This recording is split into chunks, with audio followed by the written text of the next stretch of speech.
दोस्तों, कहानी की शुरुआत होती है एक मैदान जंग से।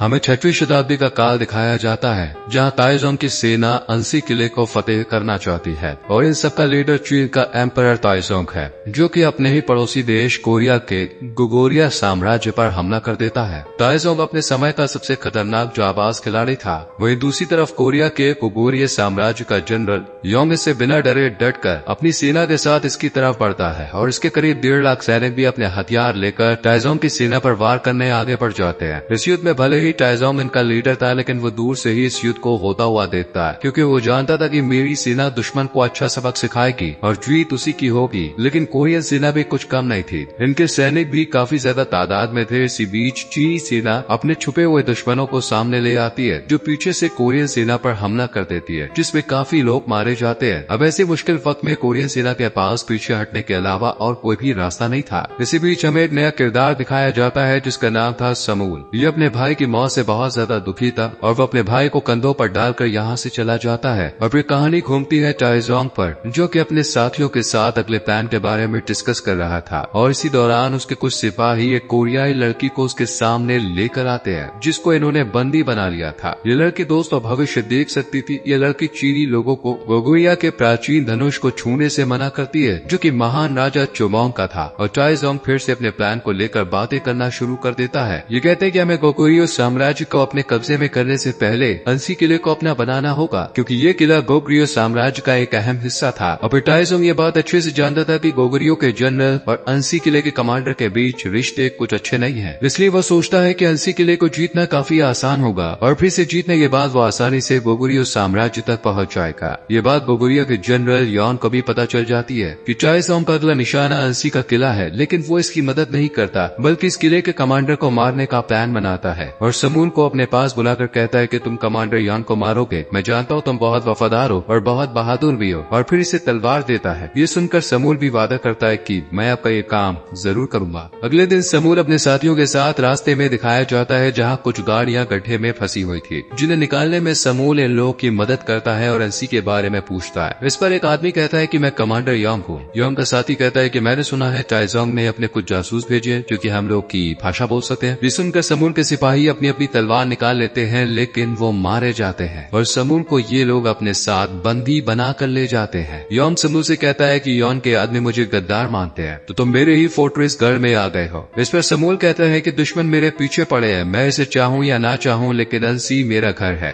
इतने में ही एक आदमी आता है और समूल को बताता है कि तुम उस कबीले के आखिरी सदस्य बचे हो। जब समूल अकेला होता है, वो अपनी तलवार निकाल कर देखने लगता है, जिससे उसे योंग को मारना था। योंग का पीछा करते हुए समूल छुपकर उस घर में देखता है कि योंग एक गरीब से घर में एक न्यूबॉर्न बेबी को गोद में लेकर उसका नाम रख रहा था। इस पर यह औरत भी उसे शुक्रिया बोलती है। ये सब देखकर समूल को एहसास होता है कि योंग अपने लोगों को काफी ध्यान रखता है और लोग भी इससे खूब प्यार करते हैं। अगले दिन योंग को कुछ लोगों के साथ मिलकर रस्सी खींचते हुए दिखाया जाता है और तभी कुछ देर में सायरन बजने लगता है। और जब ये सब लोग वहाँ जाकर देखते हैं तो वहाँ कुछ सोल्जर्स होते हैं जो कि इनकी फिराक में यहाँ आए थे ताकि अपने मकसद में कामयाब हो सके। ये देखकर योंग कहता है कि जरूर ताइजोंग भी हमारे आसपास ही होगा और जल्दी ही हमारे किले पर हमला होने वाला है। इसलिए योंग सबको जंग की तैयारी करने के लिए कहता है। युद्ध में उतरने से पहले योंग समूल के हाथ में अपनी कतार देता है और कहता है कि तुम मेरी बीयर्ड काट दो। समूल सोचता है कि योंग को मारने का इससे अच्छा मौका तो कोई भी नहीं होगा, लेकिन वो चाह कर भी ऐसा कर नहीं पाता। समूल के हाथ कांपने लगते हैं, जिसे देखकर योंग समझ जाता है कि समूल यहाँ योंग के कहने पर उसे मारने आया है। योंग समूल से कहता है कि अगर तुम मुझे मारना चाहते हो तो तुम्हें इसका एक मौका और मिलेगा। और ये सब जंग के लिए निकल जाते हैं। सामने से ताइजोंग की सेना भी इनका मुकाबला करने के लिए आ जाती है, जिनकी तादाद दोस्तों बहुत ज्यादा थी। ये देखकर योंग अपने साथियों की हिम्मत को बढ़ाते हुए कहता है कि तुम लोग अगर किले को बचाना चाहते हो तो तुम्हें इस जंग को जीतना ही होगा। और फिर शुरू होता है दोस्तों युद्ध, जहाँ चीनी सिपाही किले की दीवार तोड़ने के लिए बड़े बड़े पत्थर फेंकना शुरू कर देते हैं।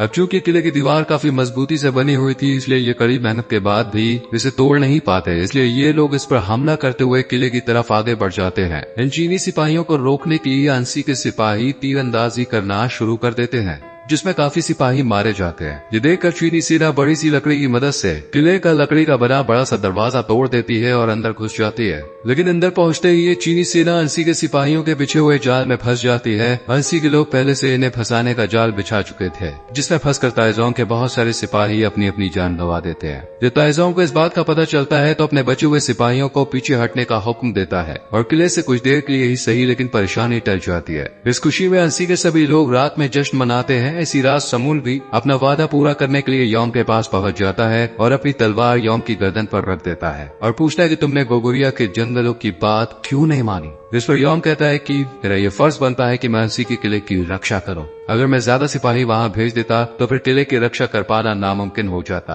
और गोगुरिया समाज के लिए ये किसी खतरे से कम नहीं था। रात को फिर से खतरे का सायरन बजना शुरू हो जाता है क्योंकि ताइजोंग की सेना ने इन पर चढ़ाई कर दी थी। ये चीनी सेना किले के पास में ही टावर बनाती है और फिर तारों से हमला करना शुरू कर देती है। ये देखकर यॉन्ग अपने सिपाहियों को मिट्टी के तेल के गोले बनाने का ऑर्डर देता है, जिससे यॉन्ग चीनी सिपाहियों के साथ साथ इनके टावर को भी चलाकर राख कर देगा। लेकिन इन सब में यॉन्ग बहुत जख्मी हो जाता है और इसी का फायदा उठाते हुए जैसे ही चीनी सैनिक इस पर हमला करते हैं वैसे ही समूल बीच में आकर यॉन्ग को बचा लेता है और फिर ठीक 4 दिन बाद यॉन्ग को होश आता है और जब उसे पता चलता है समूल जो कि उसकी जान लेने आया था उसी ने उसकी जान बचाई तो वो बड़ा खुश होता है। वही दूसरी तरफ ताइजोंग काफी गुस्से में था क्योंकि उसने बहुत सी जंग जीती तो थी लेकिन इस किले पर अपना कब्जा जमाना बहुत मुश्किल हो रहा था। इसलिए ताइजोंग उस कोरियन भविष्य बताने वाली लड़की को अपने पास बुलाता है और उसके जरिए यॉन्ग के पास एक मैसेज भेजता है कि वो आखिरी हमला करने से पहले चाहता है कि तुम सरेंडर कर दो। साथ ही हमें ये भी पता चलता है कि ताइजोंग अंसी के किले के पास में ही एक मिट्टी का किला बना रहा था